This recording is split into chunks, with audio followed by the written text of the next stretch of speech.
बहुत पुरानी बात है। उत्तराखंड के जंगल में एक विधवा बुढ़िया रहती थी। उसके 7 बेटे थे और एक प्यारी सी बेटी थी। बेटी का नाम था बीरा। कुछ दिनों बाद जब बुढ़िया की मृत्यु हो गई तो उसके ये बच्चे अनाथ हो गए। सातों भाई शिकार खेलने के शौकीन थे। एक दिन वे सातों भाई मिलकर एक साथ शिकार खेलने निकले। उन्होंने चलते चलते अपनी बहन बीरा से कहा, तुम हमारे लिए भोजन बनाकर रखना, हम जल्दी लौटकर आ जाएंगे। भाइयों के जाने के बाद झोंपड़ी में बीरा अकेली रह गई। बीरा ने आग जलाकर खीर बनाना शुरू कर दिया। थोड़ी देर बाद खीर उबलकर चूल्हे में गिर गई। इससे आग बुझ गई। बीरा बहुत परेशान हुई। उसके पास माचिस भी नहीं थी। वह आग कैसे जलाती? उसके आसपास कोई घर भी नहीं था। अब वो आग कहाँ से मांग कर लाए? वो अपनी झोपड़ी से निकलकर जंगल में दूर तक निकल गई। देखने लगी कि कोई घर मिले तो वहाँ से आग मांग ले। चलते चलते उसे एक बड़ा सा मकान दिखाई दिया। उसने मकान के सामने जाकर उसका दरवाजा खटखटाया। दरवाजा एक औरत ने खोला।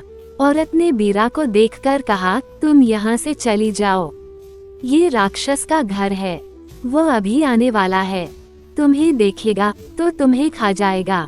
बीरा ने कहा, बहन मुझे थोड़ी सी आग चाहिए, खाना बनाना है, बड़ी जोर की भूख लगी है। वो औरत राक्षस की पत्नी थी, लेकिन जब बीरा ने उसे बहन कहा तो उसे बीरा पर दया आ गई। उसने बीरा को जल्दी से थोड़ी सी आग दे दी। उसने उसे चौलाई भी दी और कहा, तुम यहाँ से जल्दी निकल जाओ। ऐसा करना कि रास्ते में इस चौलाई के दानों को गिराती जाना। जहाँ भी 2 रास्ते मिले वहाँ के बाद चौलाई मत गिराना। इससे राक्षस रास्ता भटक जाएगा और तुम्हारे घर तक नहीं पहुँच सकेगा। याद रखना, इस चौलाई को अपने घर तक मत ले जाना, नहीं तो राक्षस वहीं पहुँच जाएगा। बीरा अपने साथ चौलाई ले गई और उसके दाने रास्ते में गिराती गई। वह जल्दी जल्दी जा रही थी। वह राक्षस की पत्नी की बात भूल गई। उसने पूरे रास्ते पर चौलाई के दाने गिरा दिए। कुछ दाने अपने घर तक भी ले गई। जब राक्षस अपने घर लौट कर आया तो उसे मनुष्य की गंध आने लगी। वह समझ गया कि आज जरूर कोई मनुष्य मेरे घर आया है। उसने अपनी पत्नी से पूछा, आदमी की गंध आ रही है, क्या कोई आदमी हमारे घर आया था? उसकी पत्नी ने कहा, नहीं तो, यहाँ तो कोई नहीं आया। राक्षस ने अपनी पत्नी को पहले तो खूब डांटा, फिर मारना पीटना शुरू कर दिया। डर के मारे उसकी पत्नी ने राक्षस को बीरा के आने की बात बता दी। सुनते ही वह राक्षस बीरा की तलाश में निकल पड़ा। वह चौलाई के बीज देखता हुआ बीरा की झोपड़ी तक पहुंच गया। झोपड़ी में बीरा अकेली थी। तब तक उसके भाई नहीं लौटे थे। उसने अपने भाइयों के लिए खाना बनाकर 7 थालियों में परोस कर रखा हुआ था। राक्षस को देखकर वह डर गई और पानी के पीपे में छिपकर बैठ गई। राक्षस ने सारा खाना खा लिया। खाने के बाद वह पानी के पीपे की ओर गया।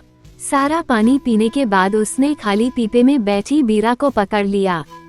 वह बीरा को जीवित निगल गया। खा पीकर राक्षस झोपड़ी के दरवाजे पर सो गया, क्योंकि उसे बहुत जोर की नींद आ रही थी।